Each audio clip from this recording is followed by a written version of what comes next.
Look at that. Auds is filming. Look at that one, just sitting out the back.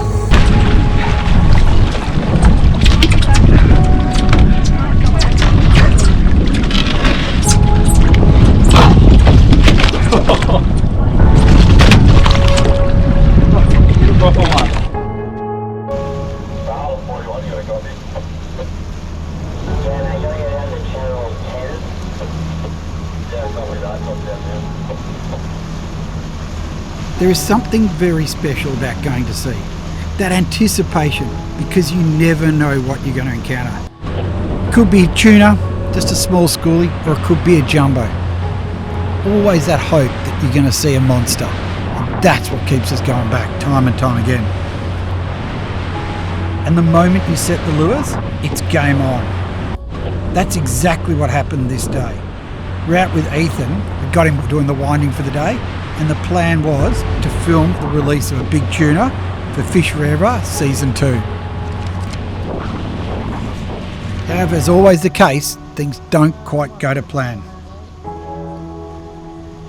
Now, we'd been catching tuna and have been really good over the last few days, and we've been finding some solid ones amongst them, some solid bluefin. But on this day, we trolled all day for absolutely nothing.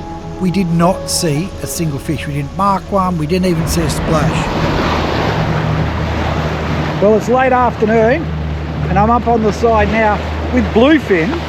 They're one of the deepest diving of all the tunas, deeper than big eyes and all that, and can go down to more than 500 metres at least.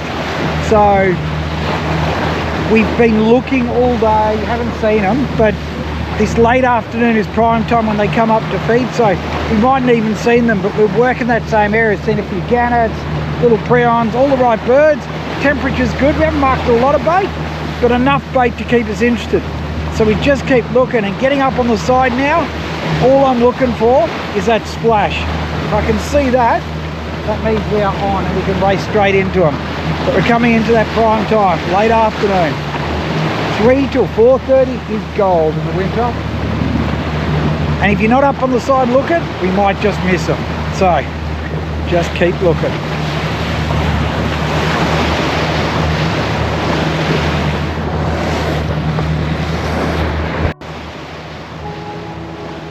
But at the end of the day is when you get your trump card, because the last hour of daylight is when the tuna are most active. Now, most people go home, but for us, we stay out and we keep searching and watching right through to dark.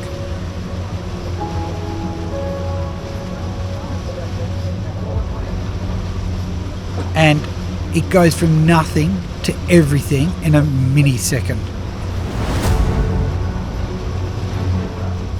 But suddenly, we saw a splash. So we pulled the gear in and raced across to it. Now, this is a risky move because you're in prime time and you haven't got lures in the water. You may miss that bite and you may get over to where the fish were and see nothing. But we're willing to take the risk because we're also running out of light. We need to be on top of the fish.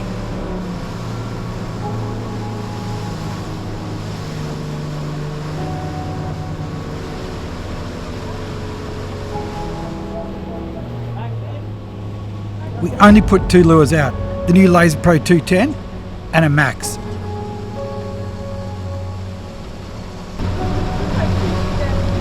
There's fish underneath it, 100%.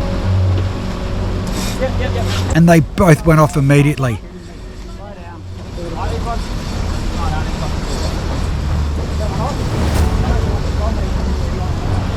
As I'm winding up the other rod, you're not going to believe it, got another one on. It's a double hookup. Are you asking me to stop? Yeah, slow down. Now, I know this is what everyone chases, but for us filming, this is absolute chaos. I've got one harness. Who wants the first harness?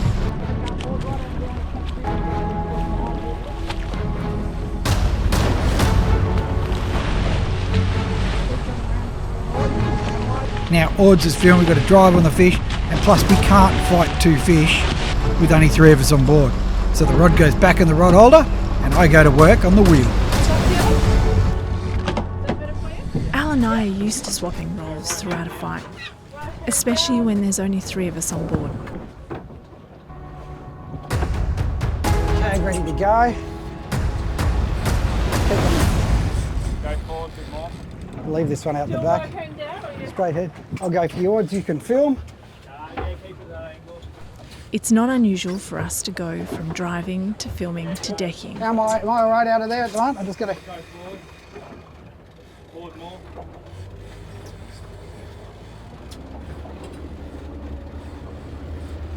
Where are you? Yeah, better. Your knees up now. Easing up. A double hookup just makes things twice as tricky. Do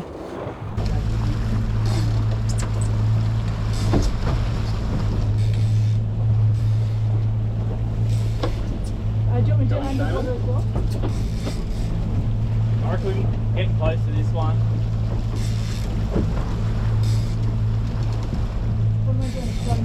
No, it's okay. 25, just a nice sunset. Catching a big tuna is tough enough, but when there are two on and only one angler, it's doubly as hard because you're restricting your movement of the boat, so you can't catch that fish as quickly. Better? I can see yours going down.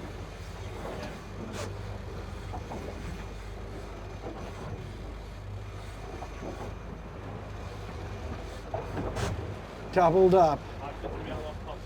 Look at that. Auds is filming. Look at that one, just sitting out the back. Ethan's on another one. How's your angle there, Heath? Yeah, that's good. Just trying to get off and let the other one sit out the back. Chaos.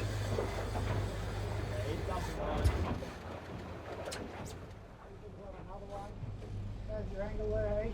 Yeah, that's good. Just trying to get off and let the other one sit out the back. Chaos.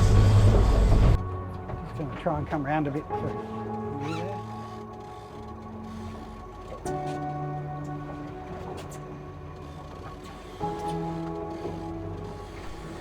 Sometimes Mahi gets a little distracted. 20 fathoms for yours. I'll come and do it. Wind a little bit here, see if I can get... No, can't get anything off that. I didn't bother. That'll be my job after this one. Yeah, you can wind that other one up after that one. Just come round a bit for you.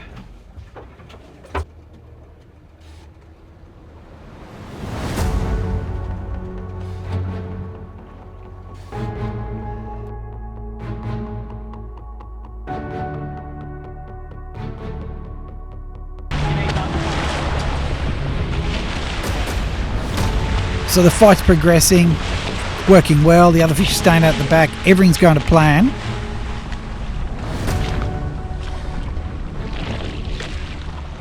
Go forward a bit more.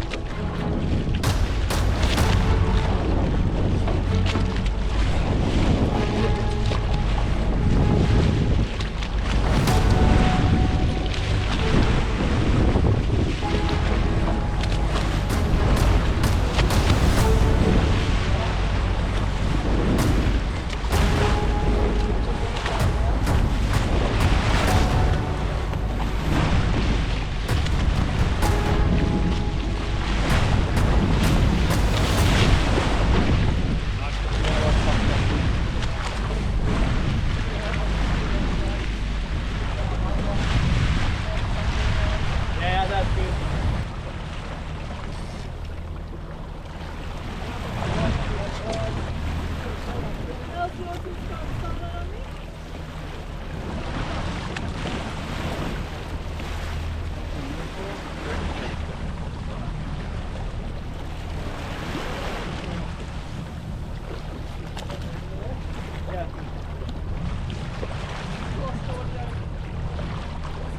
So the battle war on, and Ethan's taking his jumpers off, he's getting the fish up, we're keeping the other line tight, and everything's going really well.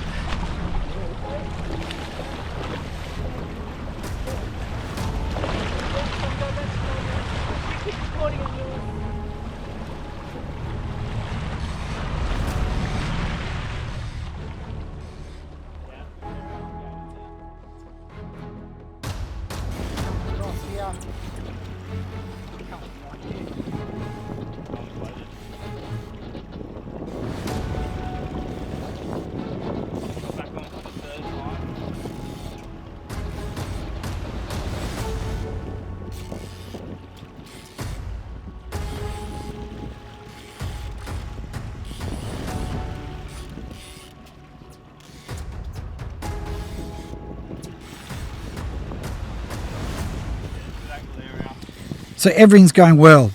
We're getting the fish up for Ethan. The other fish is staying on and staying at the back and just sitting there perfectly. And as we start to lift Ethan's fish up, it's all looking really promising.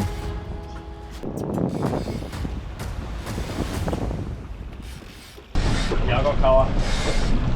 Got colour, you go.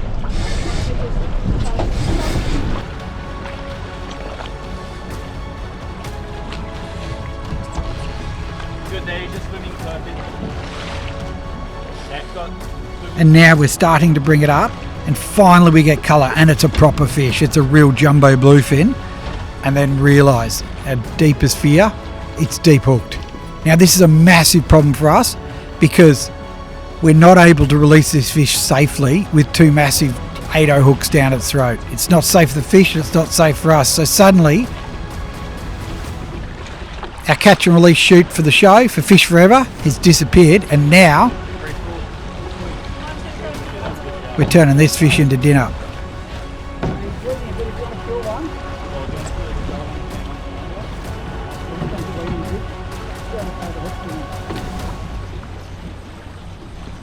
But it's all part of being a good angler, because you realise that nothing is going to go to waste. Oh, there might be a bit of belly.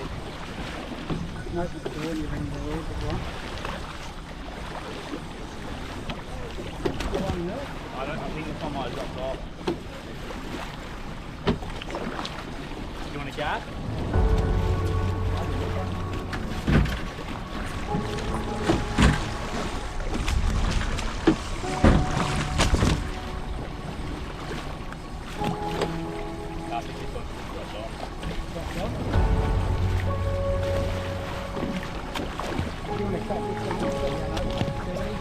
Sorry? Got the underwater already. Got one. Yeah, he's just bleeding. He's just a bit back, I think, unfortunately. Don't know if I'll even get the hooks out.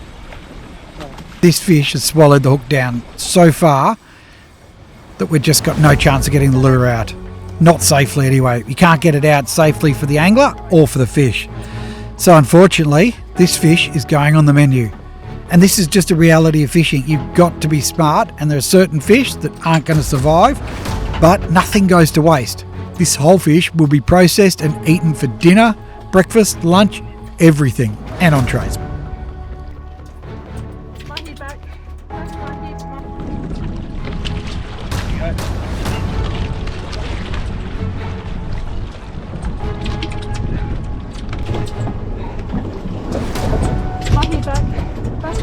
Mind your back.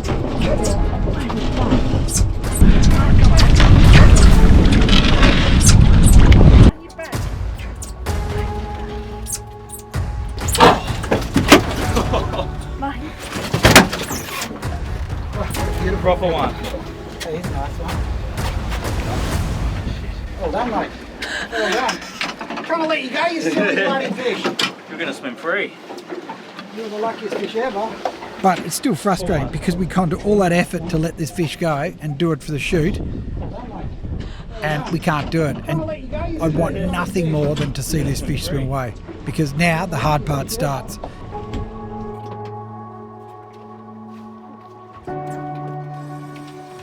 Oh, what a kick of chaos. What's the best way to grab it?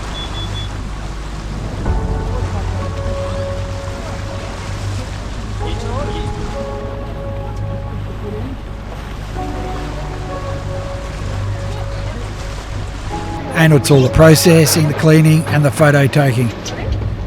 The easy part was catching it. This is where the hard work really begins. But either way, it means we have to go back out again. And that's what I love about tuna fishing.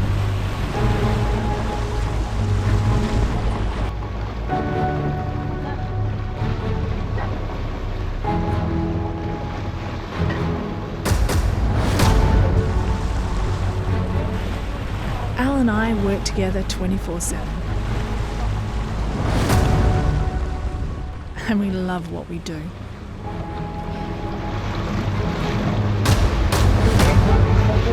What?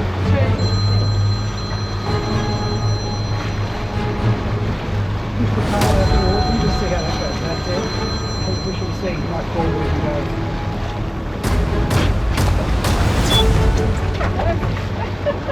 Well done, mate. Good fish.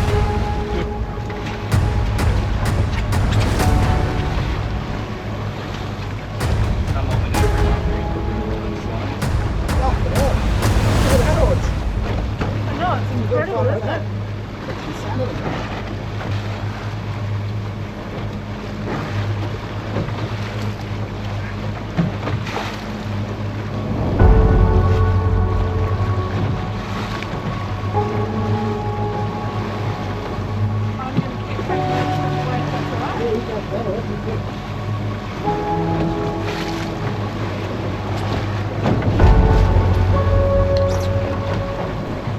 The boys set to work as I headed the boat for home. We had a lot of miles to cover.